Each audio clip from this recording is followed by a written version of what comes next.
She came home late that night, silent, pale, her movements slow and deliberate. Something was different. Something was wrong. Her husband was already asleep, his breathing deep and steady. The room was dark except for the soft glow of the bedside lamp. She stood at the doorway for a long moment, staring at the man she had once trusted with her life. Then, with steady hands, she reached for her military-issued knife. Step by step, she moved toward the bed, the blade glinting under the dim light. She stood over him, her chest rising and falling in deep, controlled breaths. Then, she reached for his manhood. A sharp gasp, a sudden jerk, and then agony. The scream that followed tore through the house, a sound of pure horror. Blood splattered across the sheets, dripping onto the floor. He writhed in agony, clutching at the wound, but the damage was done. Downstairs, neighbors awoke to the piercing cries, rushing to their windows in confusion. Seconds later, a frantic 911 call. "Please, I need help. My wife, she..." Oh, God. The dispatcher struggled to make sense of the chaos, but in the background, another voice cut through, cold and calm. "I just cut it off." By the time officers arrived, she was already sitting on the couch, her uniform stained with blood. Her expression? Empty. No regret, no fear. As they placed the cuffs around her wrists, the question loomed over everyone. Why? A decorated naval officer, a seemingly devoted wife. What could have driven her to commit such a brutal act? The image of a perfect couple, a love story that seemed unshakable. A naval officer, strong, disciplined, loyal. A businessman, charming, ambitious, respected. Together, they looked unstoppable. Their wedding was a grand affair, a union celebrated by family and friends. The vows exchanged that day were full of promises. Loyalty, honesty, and a future built on trust. Smiling faces in photographs, warm embraces in home videos. Memories that would later feel like a cruel illusion. To those on the outside, they were the kind of couple people admired. Strong, successful, deeply in love. But beneath the surface, something was festering. Something that no one saw coming. She was a woman of discipline.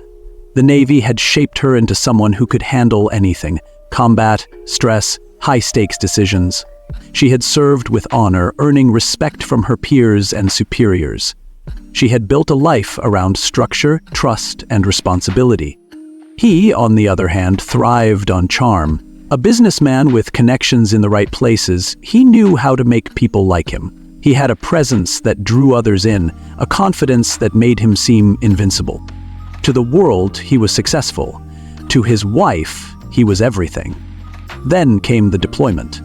2 years overseas.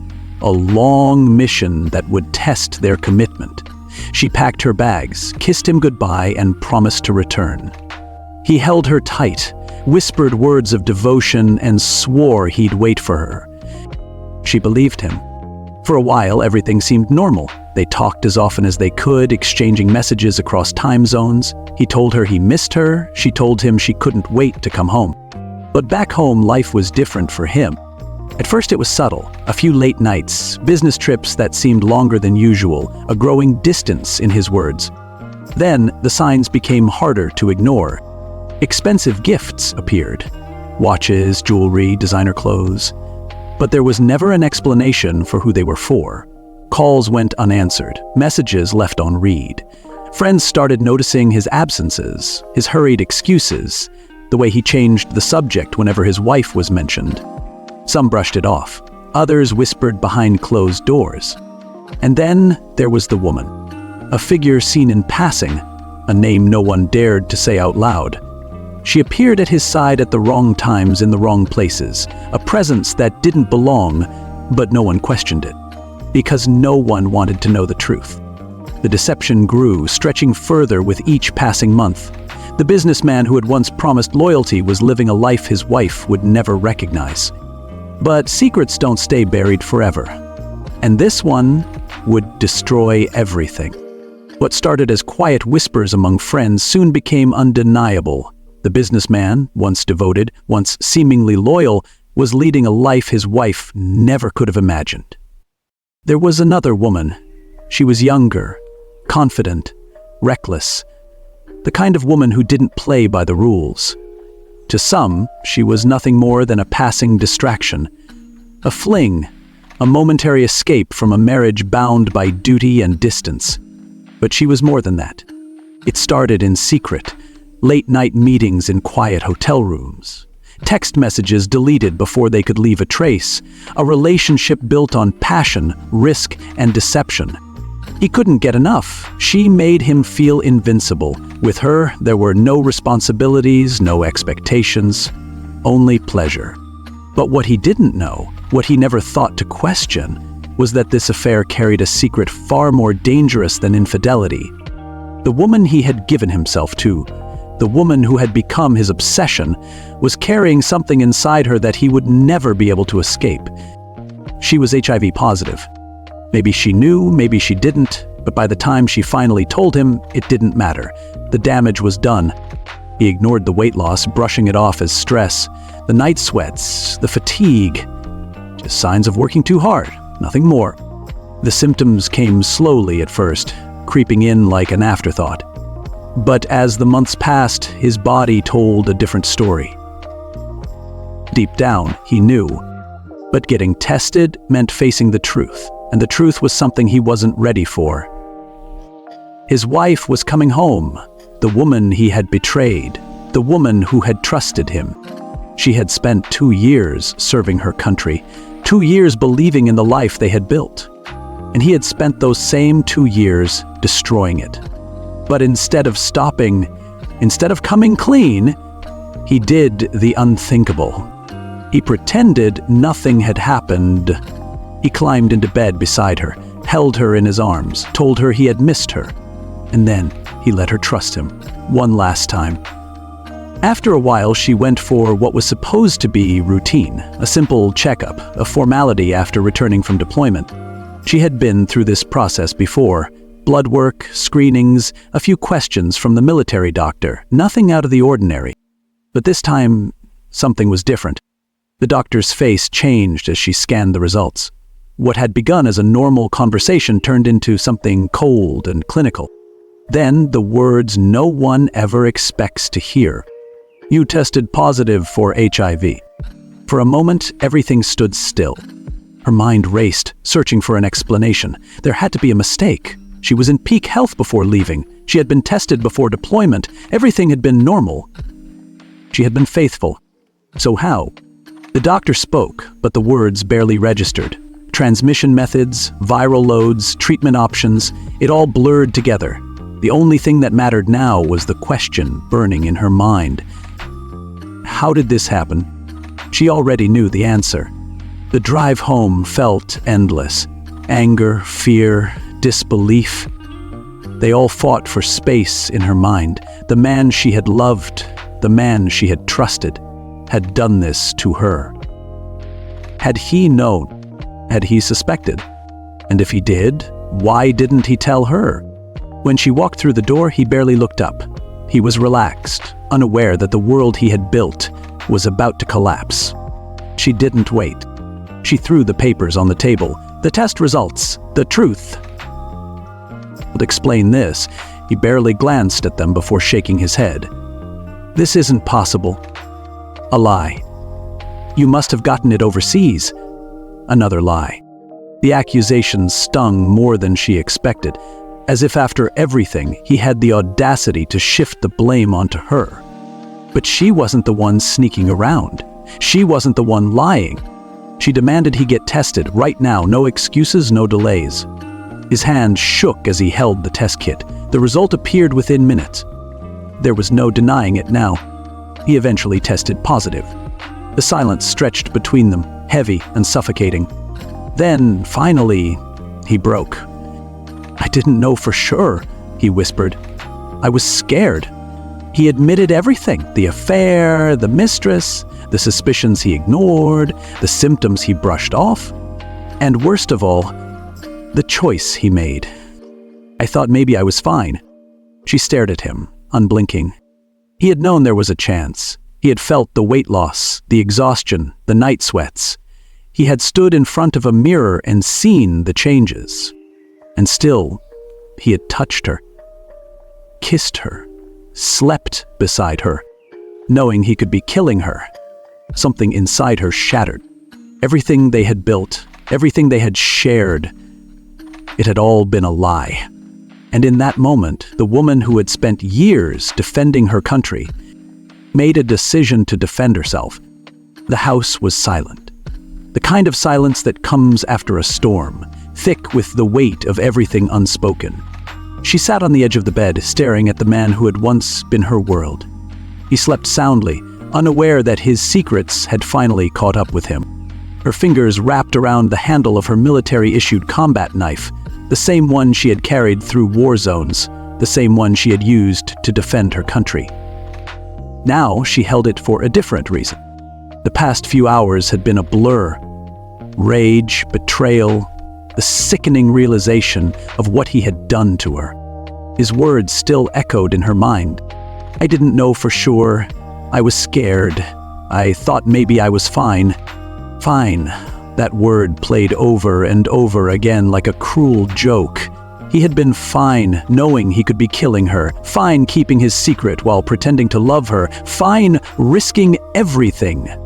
But now, she was the one making the decisions.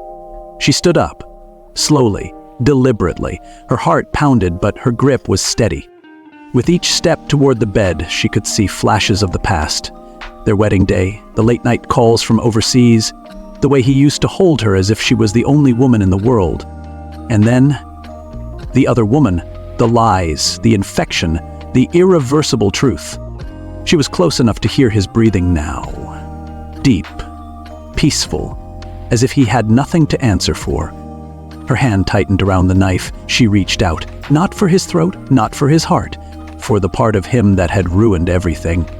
The first motion was swift, clean. Years of training had made her precise. A sharp gasp tore through the quiet room. His body jerked awake. Then came the scream. The kind of scream that could shake walls, that could send chills down a person's spine, that could make even the most heartless soul feel pity. But there was no pity in her eyes. Only justice. Blood spilled onto the sheets, staining the life they had built together.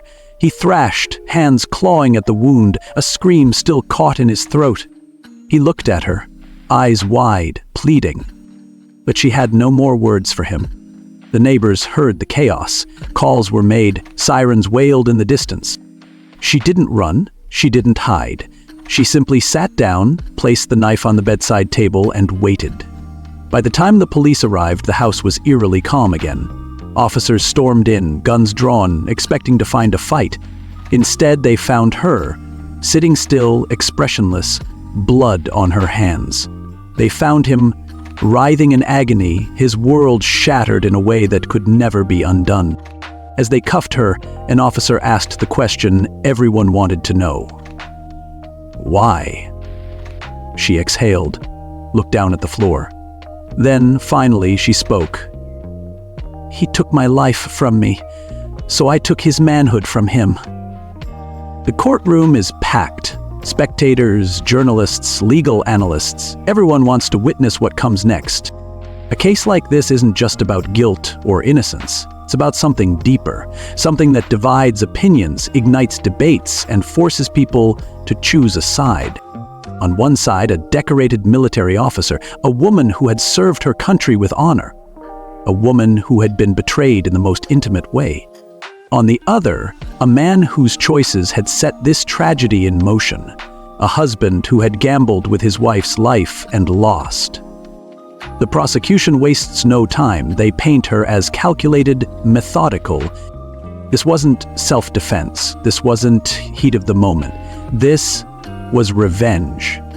They emphasize the weapon, a military-issued knife, not some object grabbed in panic. They highlight the precision of the injury, the restraint in where she chose to strike. She didn't aim to kill, she aimed to humiliate, to make him suffer. The jury listens, faces unreadable. The defense counters with a different story. A woman betrayed, a woman infected with a lifelong illness, a woman who had her future stolen by a man she trusted. They argue that this was not premeditated. She snapped, like any person would after learning their own spouse sentenced them to death. They call on psychologists who testify about trauma, betrayal, and the human mind's breaking point. This is not the act of a cold-blooded criminal. This is the act of someone whose reality shattered in an instant. Outside the courthouse, the world is watching. News outlets replay the footage of her arrest. Talk shows debate whether her actions were justified. Social media explodes. Some call her a warrior. She had every right to do what she did. He gave her a death sentence, and she returned the favor. Women's rights activists rally behind her, calling it a case of self-defense in a different form, an act of survival. Others see it differently. If the roles were reversed, would we still be defending this? If a man had done this to his wife after she infected him, would anyone be calling him a hero? Legal experts debate the implications. Where do we draw the line between justice and vengeance, between punishment and crime? The courtroom is a battlefield, each argument shifting public opinion. Some demand leniency. She's already suffered enough. Prison won't undo what's been done. Others demand the full weight of the law. Personal betrayal does not justify mutilation. If we allow this, what message are we sending? The jury deliberates, the world holds its breath, the verdict is coming. The courtroom is silent. The weight of the moment presses down on everyone inside. The jury has made its decision. She stands as the judge reads the verdict. Guilty. The words hang in the air. Some in the gallery nod in agreement. Others shake their heads, murmuring in disbelief. But the sentence isn't what many expected. Her military record, her years of service, her sacrifice for her country, all of it is taken into account. So is the betrayal she endured, the irreversible damage done to her life. The prosecution had pushed for the maximum penalty. The defense had argued for mercy. The court settles somewhere in between. A reduced sentence. Not freedom, but not life behind bars either. She doesn't react at first. No tears, no sigh of relief, just stillness. As if she knew this was coming.